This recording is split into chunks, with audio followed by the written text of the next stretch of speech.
je veux changer l'Europe. Changer l'Europe pour qu'elle soit meilleure. De changer cette Europe-là. Pour changer cette Europe-là. Mais encore. Il faut changer l'Europe. Non mais il faut la changer. Il faut qu'on change l'Europe. Changer cette Europe. Voter socialiste, c'est changer l'Europe maintenant. C'est-à-dire que si on ne change pas d'abord l'orientation en Europe... Parce que si on ne change pas l'écosystème européen... Alors je le dis ici, l'Europe doit être repensée, l'Europe doit être refondée. Refonder cette Europe. C'est de bâtir une Europe enfin utile. Construire l'Union européenne sur des bases différentes. Et qu'il faut construire une autre Europe. Et donc ce qu'il faut, c'est une autre Europe. Ils veulent une autre Europe. Exiger ensemble une autre Europe. Pour une autre Europe. D'une autre Europe. Pour une autre Europe radicalement différente. Ne dites pas, il ne faut pas dire qu'au Front National, nous sommes anti-européens.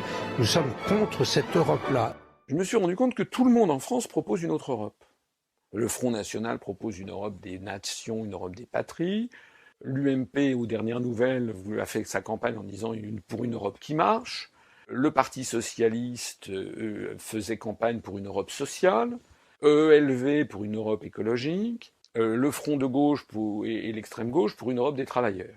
Donc chacun a son projet. Alors déjà, la première chose assez pittoresque, c'est qu'ils ne sont même pas d'accord entre Français sur l'Europe qu'ils veulent.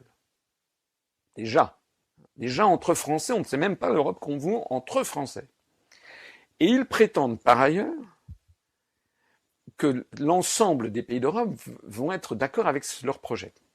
Plus exactement, d'ailleurs, ils ne le prétendent pas.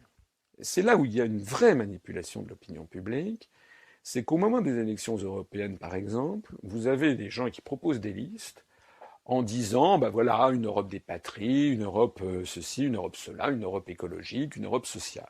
Mais il n'y a aucune liste qui dit aux Français, si on veut changer d'Europe, il faut changer les traités. Or, les traités se changent à l'unanimité. Un État peut faire échouer une modification. Donc, quand on propose une Europe sociale, ou une Europe écolo, ou une Europe ceci, ou une Europe des travailleurs, c'est pas aux Français qu'il faut aller le dire.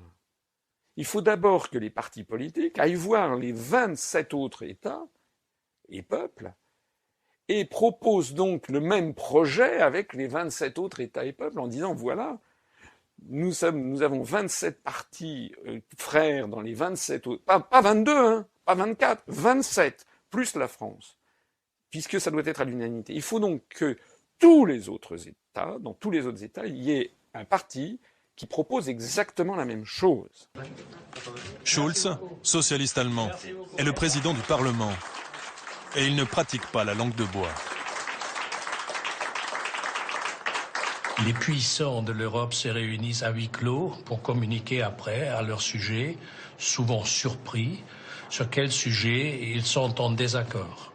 Si vous avez finalement un qui dit non, et il y a un spécialiste à l'autre côté de la Manche qui dit souvent non, toute chose bloque. Et pour pas rendre public, on n'a pas l'accord, on fait des formules, on a reporté, il faut réfléchir. On est séduit comme politicien ou politicienne souvent, si on n'a pas de résultat, de le camoufler, de le cacher derrière des formules qui sonnent belles, mais qui sont en vérité vides. Si on voit les conclusions, il y a souvent des conclusions un peu artificielles. Moi, j'ai besoin d'une monnaie européenne pour la raison suivante. Vous venez de dire vous-même, il faut en finir avec la mise en concurrence des travailleurs, la mise en concurrence déloyale. C'est bien ça que vous dites. Eh bien, c'est exactement la raison pour laquelle j'ai besoin d'une monnaie européenne. Pourquoi ? Parce que je veux un SMIC européen. Pour avoir une Europe version Mélenchon, c'est comme les bandits manchots. Vous savez, dans les casinos, quand vous avez le jackpot, vous tirez. Pour avoir le jackpot, il faut que vous ayez, mettons, je crois qu'il y a quatre fenêtres, ou 5 fenêtres. Il faut que vous ayez les 4 fenêtres ou les 5 fenêtres d'un coup qui tombent sur jackpot. Et là, vous savez que ça n'arrive presque jamais. Mais là, c'est pas 4 ou 5 fenêtres, là, c'est 28 fenêtres. Il faut que quand vous faites le bandit manchot, vous ayez les 28 fenêtres qui donnent Europe Mélenchon. Si la probabilité pour chaque truc qui tourne est de 15% d'arriver, ce qui est très très élevé, eh bien faites un calcul statistique, c'est ce que j'ai fait, j'ai présenté ça dans l'école des étudiants de Polytechnique qui n'ont rien trouvé à redire, parce que le raisonnement mathématique est le bon, ça fait 0,15 à la puissance 28. ce qui fait 0,0000000 une probabilité tellement infinitésimale que la probabilité, qu'elle puisse arriver, c'est 1 seconde tous les 37 trillions d'années, tous les 37 milliards d'années. Autrement dit, jamais. Avant chacun de ces sommets européens, François Hollande retrouve à Bruxelles ses amis de la famille socialiste pour un déjeuner convivial. Les troupes sont maigres. Sur les 27 États membres, 8 seulement sont dirigés par des sociodémocrates. Mais François Hollande garde son humour. Enfin une photo de famille. C'est la petite famille pour l'instant. Ça n'est pas. Les cousins ne sont pas venus encore. Photo opportunity, c'est une photo de famille. It's bigger now. Yeah.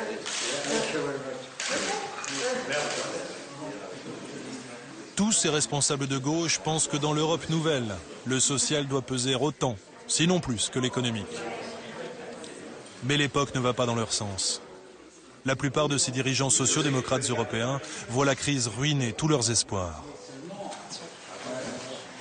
Objectivement, c'est bien, c'était bien. Il y a combien de croissance? Oh, grand-chose, on a 0. Aujourd'hui, on a 0. Nos enfants nous ramèneraient 0. C'est mauvais.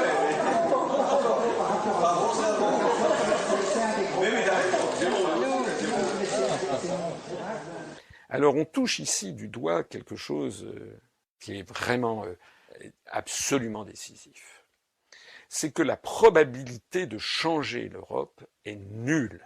Et donc l'idée que l'on puisse changer d'Europe est une idée qui est a priori de bon sens, sympathique, mais quand vous regardez la réalité de la dynamique, quand vous comprenez que si l'Europe est comme elle est, c'est parce qu'elle est le fruit, la résultante de négociations terrifiantes où on a allé au clash 50 000 fois et donc ce sont des compromis sur lesquels plus personne ne veut revenir.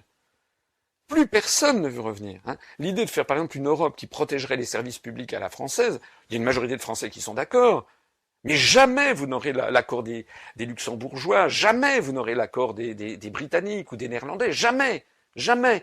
Donc ce qui est fait maintenant, vous ne pouvez plus revenir en arrière. Voilà, c'est la raison, et ce calcul statistique, je crois, est parlant. Effectivement, vous ne pouvez pas avoir d'autre Europe. Il n'y a plus de politique nationale, seulement des politiques européennes. Pour preuve, ce sont souvent les parlementaires français qui font le voyage à Bruxelles pour tenter d'infléchir les décisions des commissaires. Exemple avec Bruno Le Roux, patron des socialistes à l'Assemblée, et qui profite d'une réunion du think tank du Parti socialiste européen pour interpeller Joachim Almunia, le commissaire chargé de la concurrence. Nous ne sommes pas pour un repli sur l'Europe. Le député veut que l'État français puisse aider les entreprises en octroyant des aides publiques. Il nous semble nécessaire de réagir et de pouvoir provoquer un débat public sur ces règles commerciales et ces règles en matière de politique industrielle qui nous semblent être au cœur de l'action de l'Europe dans les prochaines années. Il y a une question de volontarisme politique dans la façon dont nous devons demain rééquilibrer nos échanges. C'est un élément qui nous semble important dans ce que nous appelons la réorientation de la politique commerciale commune et la constitution d'une politique industrielle européenne qui soit digne de ce nom. Mais on ne peut pas extrapoler les problèmes de chacun des pays à d'autres. C'est comme si moi, en étant espagnol, je dirais bon, toute l'Europe a un problème avec le secteur immobilier. C'est pas vrai. Le problème immobilier, c'est l'espagnol. Le problème de la manque de compétitivité de certaines industries dans le marché extérieur, c'est un problème français.